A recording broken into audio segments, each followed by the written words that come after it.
girls all like drinks. Oh, hold on. Forgetting what's going on here. This, I'm going to go back to this for a second.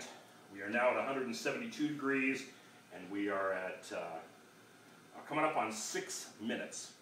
I am going to, actually, I'm not even going to worry about this. I'm just going to leave the temp alert off. What I'll do is I'll stop the timer.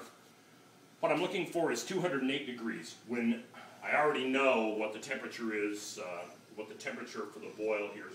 We're at 2,300 degrees, or 2,300 feet, and normal atmosphere at this elevation, water boils at 208 degrees. So what I'll do is we'll already be seeing a nice deep rolling boil at 207. When it hits 208, at that point I'll stop it because the thing won't go any higher. Under normal circumstances, I might catch a steamboat or something and jump up 1 degree, but basically water will not get any hotter in the liquid state at this pressure. Okay, so let's get back to, it's climbing pretty fast, so I'll have to hurry. Anyway, this is the dishwasher. It is now running. So I have a load of dishes going in there. This is a Bosch. It is it, and this range hood over here are the 2 appliances that we kept from the previous iteration of the kitchen. We had installed this hood, and all we did was move it when we rearranged the kitchen and the dishwasher. And I'm happy they've both made the transition quite well. The Bluestar, I've already talked a bit about it. There's really not much to say. I think most people know. Most people have read about them on Garden Web, so you should be familiar, or there's plenty to read about them. Basically, open burner design. All of the burners, why don't you come over here and get a look at this, Bob? All of these burners are essentially open. They lift off. You can grab it, pull it up, and you can look underneath. And there's a cleaning tray that you can remove. I have it lined with aluminum foil. Okay, we're at 205 degrees. So what I'm going to do is I'm going to watch this right now. And when I hit 208, now show the water boiling, please, would you, Bubba? See, as you can see, 207.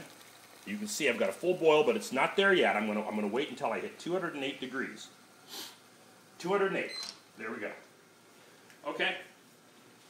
My time was 8 minutes and 22 seconds. 8 minutes and 22 seconds. Right here. So that's how long it took to reach boiling. Now, what we want to do is we want to come over here. So, Bubba, would you please put the camera on the water here? What I'm going to do is I'm going to turn the heat off now. Boom. That's the speed that it takes for it to slow down. Just keep it on there so they can see the water and see how it's behaving. So I don't think it doesn't really cool like the induction either. So I would have to say that it appears to me that the induction both boils faster and cools down faster than this one. However, there's one problem with the induction that I don't have, and that is I can cook in glass with this. So anyway, the induction, you're not going to have any luck with that, and I actually prefer. That's why I really wouldn't be messing with induction, because I really like to. I like to be able to use different cookware. I like to be able to use glass, and I like to be able to use a round bottom and aluminum cookware and whatever. So, but anyway, I'm now down to 200 degrees, and the water is pretty well still down. But again, it doesn't respond as quickly. All right, we'll finish up the. I will do the second part of this challenge in a different video. We'll let Bubba go. She's got to get back to her family. But I did want to show you a couple more things that we've done. Debbie specified these. This is very cool. Yes, this is very cool. For short people. For short people, a lot of the food supplies and things like that, you can pull these little shelf extenders out. And that was like it's called a Reva shelf, I think, or Haida shelf or something. And anyway, those we spec'd out. We have it over here too, same thing. And as you can see, lots of storage space. I mean, there's there's snacks galore here. Anyway, so that's all set. The countertops that we selected are, they're called Meganite. It's just a company, it's an engineered surface. I like it because it doesn't damage knives. It's really easy to clean. If it does pick up some scratches, you can refinish it. It doesn't have to be sealed. It's really pretty durable and all molded in, all one piece. The sink and everything is just really easy to get. When you're cleaning up, or you have scraps to clean up and stuff, it's very simple.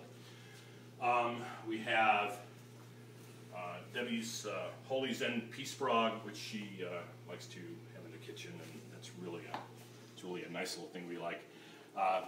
One of the things that we definitely did this time, or Debbie did in her design, was to lay out cabinetry that gave us good use of the corners. We have corner cabinetry here. This is a Lazy Susan down here. So lots and lots of space. We have not even begun to figure out what to put in all this space. We have so much room. Same over here. This is also a corner. And last but not least is the newest addition. And this is a Bosch Concept mixer.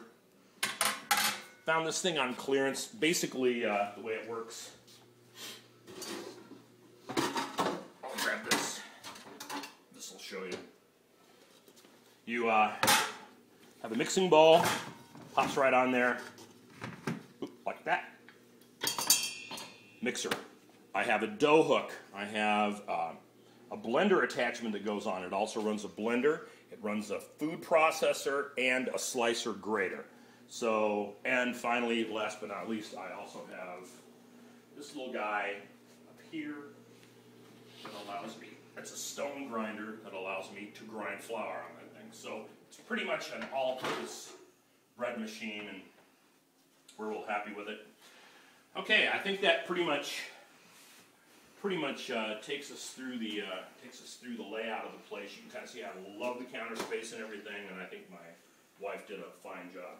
So congratulations to Gary on winning the time to boil, and I'll see if I can do better on the simmering temp. So thanks a lot, and goodbye.